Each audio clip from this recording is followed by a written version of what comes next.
وہ جو ایمان لانے کے بعد اچھے عمل کریں وہ ساری مخلوق سے بہتر ہیں۔ قرآن مجید فرقان حمید نے جگہ جگہ ان لوگوں کا تذکرہ فرمایا ہے جنہوں نے حقیقی معنوں میں ایمان لانے کے بعد اعمال صالحہ کیے۔ ان کی زندگیوں کی پوری تصویر، ان کے نظریات کیا رہے، افکار کیا رہے، خیالات کیا رہے، وہ تصوراتی طور پر کس دنیا میں رہے۔ سب سے زیادہ انسان سکون میں یا تکلیف میں ذہنی طور پر ہوتا ہے۔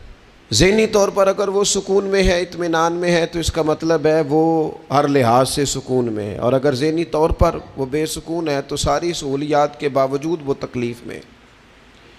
اللہ تعالیٰ نے اپنے ان بندوں کی صفات کا خود ذکر فرمایا۔ قرآن مجید دیکھیے گا، فرمایا ان الذین آمنوا وعملوا الصالحات، وہ لوگ جو ایمان لائے اور انہوں نے نیک اعمال کیے، اولئک ھم خیر البریہ، فرمایا یہ تمام مخلوق سے بہتر لوگ ہیں۔ جزاؤہم عند ربہم، یہ لفظ ہی بہت زیادہ ہیں، اگر مزید آگے کچھ نہ بھی بیان کیا جائے تو یہ جملے بہت زیادہ ہیں۔ فرمایا وہ جو ایمان لانے کے بعد اچھے عمل کریں وہ ساری مخلوق سے بہتر ہیں۔ جزاؤہم عند ربہم، ان کی جزا ان کے رب کے پاس ہے، اللہ کے پاس ان کی جزا ہے۔ کیا؟ جنات عدن تجری من تحتها الانہار، ان کے لیے رہنے کے لیے باغ ہیں، جنتیں ہیں جن کے نیچے نہریں بہہ رہی ہیں۔ اور فرمایا ایسا نہیں ہے کہ یہ انعام انہیں عارضی طور پر دیا جائے گا، خالدین فیہا ابدا، وہ اس میں ہمیشہ رہیں گے، ہمیشہ کے لیے اللہ انہیں یہ انعام عطا کرے گا۔ اور ان کی ذہنی کیفیت کیا ہے؟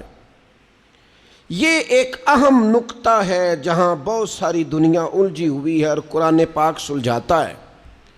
ان الذین آمنوا وعملوا الصالحات، یہ وہ لوگ ہیں جن کی جزا ان کے رب کے پاس ہے، یہ ساری مخلوق سے بہتر لوگ ہیں، یہ وہ لوگ ہیں جنہیں اللہ جنت دے گا جس کے نیچے نہریں بہہ رہی ہیں، خالدین فیہا ابدا، اس میں ہمیشہ رہیں گے۔ لیکن آگے جا کے اختتام پہ ان کی جزاؤں میں سے جو ایک جزا بیان کی وہ بڑی قیمتی ہے۔ ذہن کے اندر بہت ساری آزمائشوں، بہت سارے سوالات کو حل کرنے والا مسئلہ ہے۔ جنتیوں کو رب ایک جزا دے گا، وہ لوگ جو ایمان لانے کے بعد اچھے اعمال کریں گے، وہ جو ساری مخلوق سے بہتر لوگ ہیں، ان کی ایک جزا بیان کی، ان کا ایک انعام بیان کیا۔ خالق فرماتا ہے ان پر میرا انعام یہ ہے کہ رضی اللہ عنہم ورضوا عنہ، فرمایا اللہ ان سے راضی ہے، وہ اپنے اللہ سے راضی ہیں۔ بڑی سونی زندگی ہے، راضی خوشی زندگی گزار رہے ہیں، بڑے خوبصورت لوگ ہیں، مقام تسلیم و رضا پہ ہیں، وہ نہ خوشی خوشی۔ حضرت امام غزالی رحمۃ اللہ علیہ فرمایا کرتے تھے اللہ تو بڑا کریم ہے، راضی ہو جاتا ہے، اصل تو بندے کا راضی ہونا ہے، جو راضی ہوتا ہی نہیں، ایک چیز دے دو تو ایک اور مانگتا ہے، ایک ڈیمانڈ پوری کرو تو ایک اور ڈیمانڈ کر دیتا ہے۔